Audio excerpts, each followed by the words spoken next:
Number 1. The house. I used to go on these long walks all the time when I was in my teens. It became something I spent a lot of time doing. I lived out of town. Not in a completely rural area, but not really close to town either. There were not any sidewalks to walk on, but the roads were mostly all paved. There were a few dirt roads, but not many. This happened during the summertime. I tended to get both way bored and way hot during the summertime. Whenever I wanted to cool off, I generally would take the walks at night, just to keep from getting all sweaty and gross. However, we did not have an air conditioner, and during the daytime, it would often get very hot and very muggy. About halfway through the summer, when I was taking a walk during the day, I began walking down a road that I really hadn't gone down before. I wish that I could explain to you how beautiful that area was, but I just could not do it well, but I will try my best. Along this road, there were fields with some trees and lots of flowers. When I got really close to the road I'm talking about, there was a log fence. I guess that's what you would call it. Are those fences that have wooden posts with 3 horizontal logs that go along the posts? The paved road turned onto the strangest dirt road I had ever seen. It was like a white sort of dirt road. Something I haven't really seen anywhere else. Well, along the left side of the road was a hill. The right side was filled with trees and eventually a hill as well. Although I was walking between the hills, the road never went into the hills themselves. But the main point was that it was a very, very beautiful area to walk down. There were a few houses on the road, but they were a bit far apart. But there was one house that stood out from the others. It was very old looking, a 2-story house.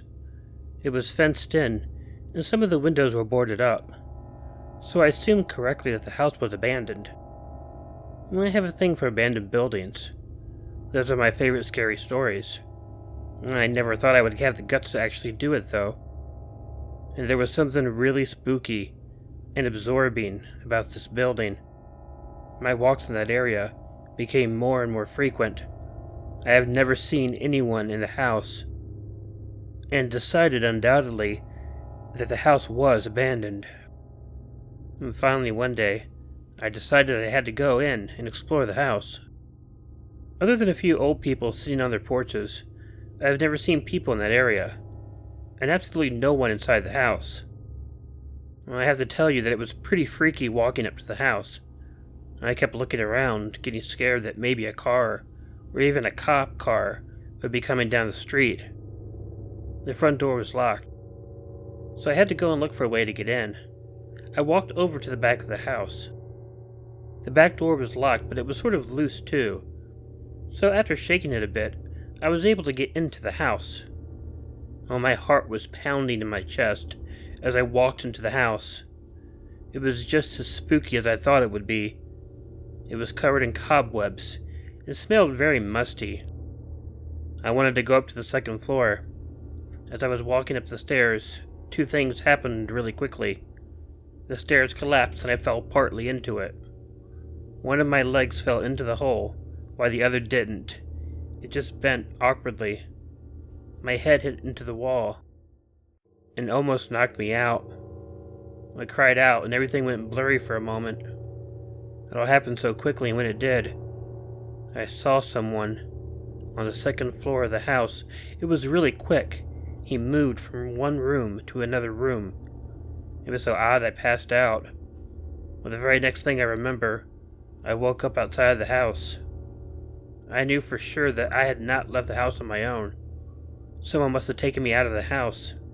I thought about going back into the house. I really did. But when I was looking at it, I swear that I noticed a shadow looking out from behind one of the curtains. I decided it would have been a bad idea to try and go in again. I walked home. Well, I limped home. My parents were worried about me, but I assured them that I had just tripped. I didn't tell anything about what had happened.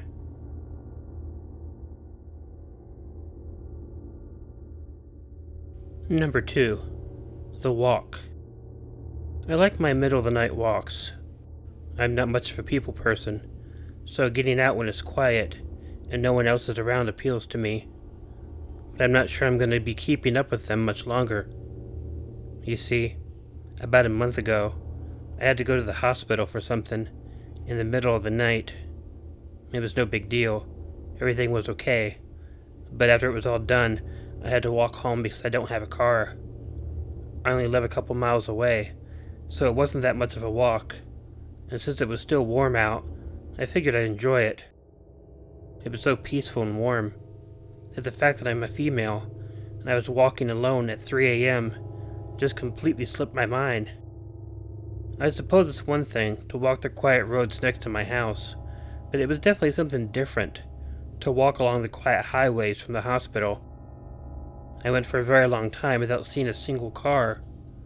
I wasn't really surprised to hear one coming up behind me eventually, but I was surprised when I heard the engine rev as the car started coming up very quickly.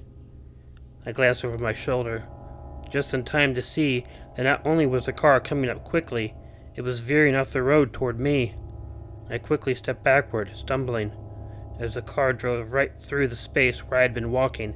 I heard whooping and cheering as they passed, and I landed on my butt in the grass. And to my surprise, they slammed on their brakes and began reversing toward me. I stood up and dusted myself off, preparing myself for whatever stupid or crude thing they might say. The passenger leaned out of his window and asked, seeming sincere, "Are you okay?"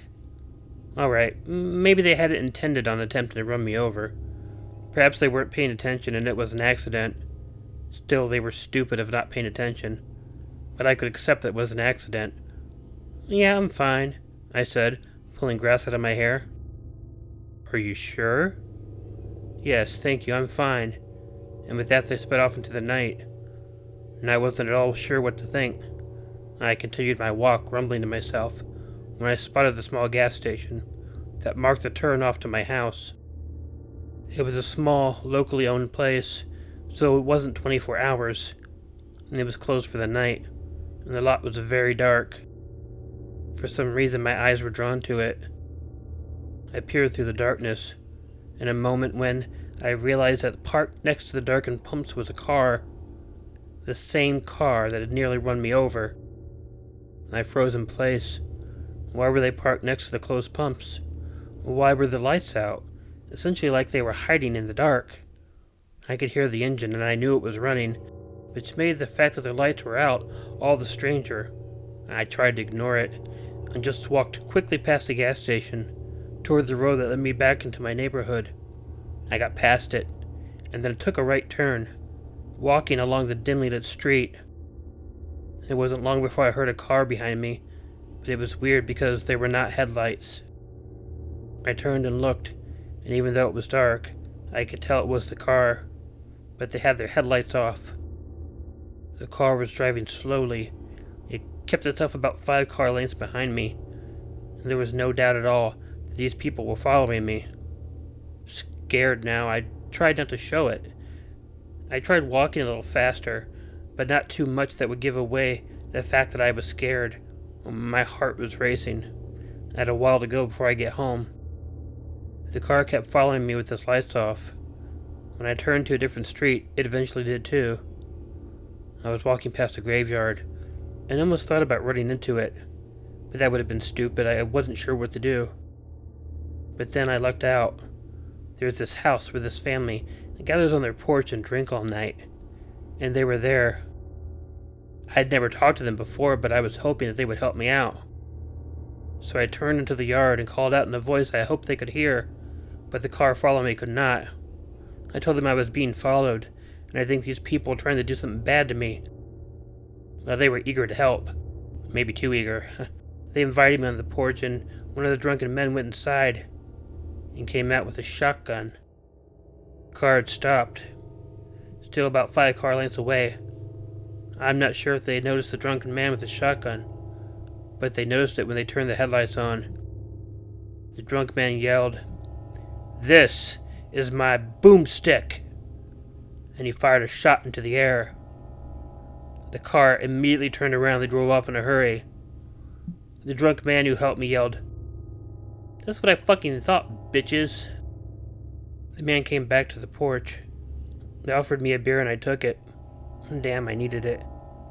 I haven't seen the car again, but every time I walk by that house I get a beer. I guess some good came out of it.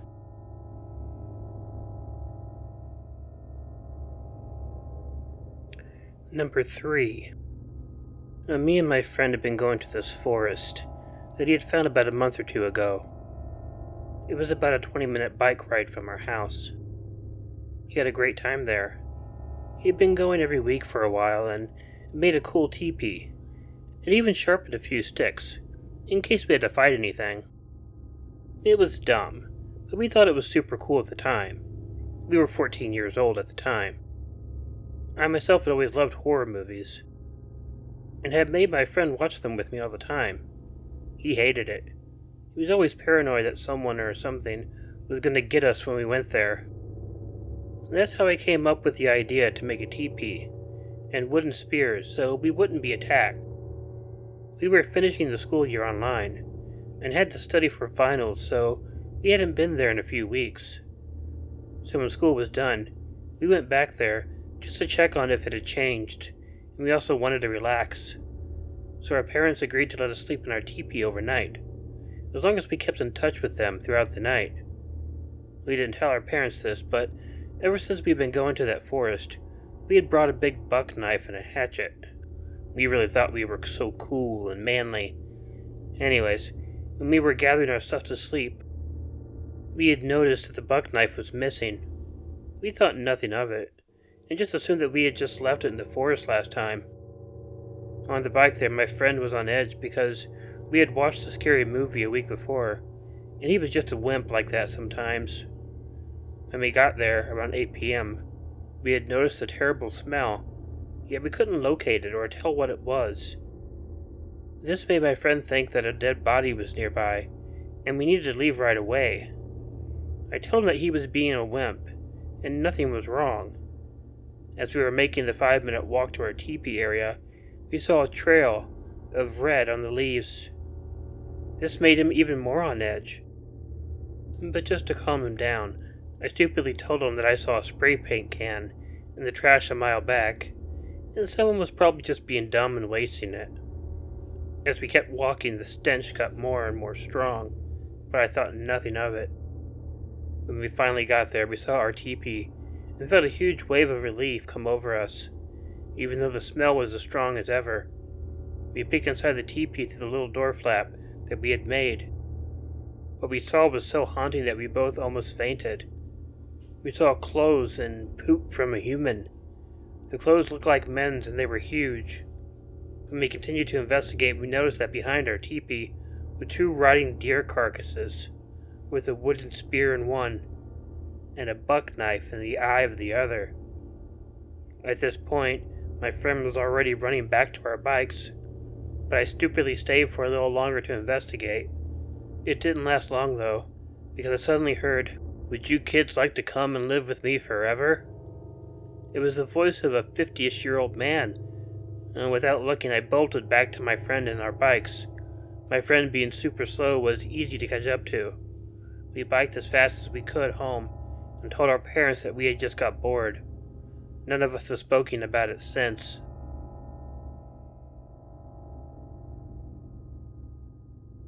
Hey y'all, Killer Orange Cat here. If you like this video, please let me know by hitting the like button.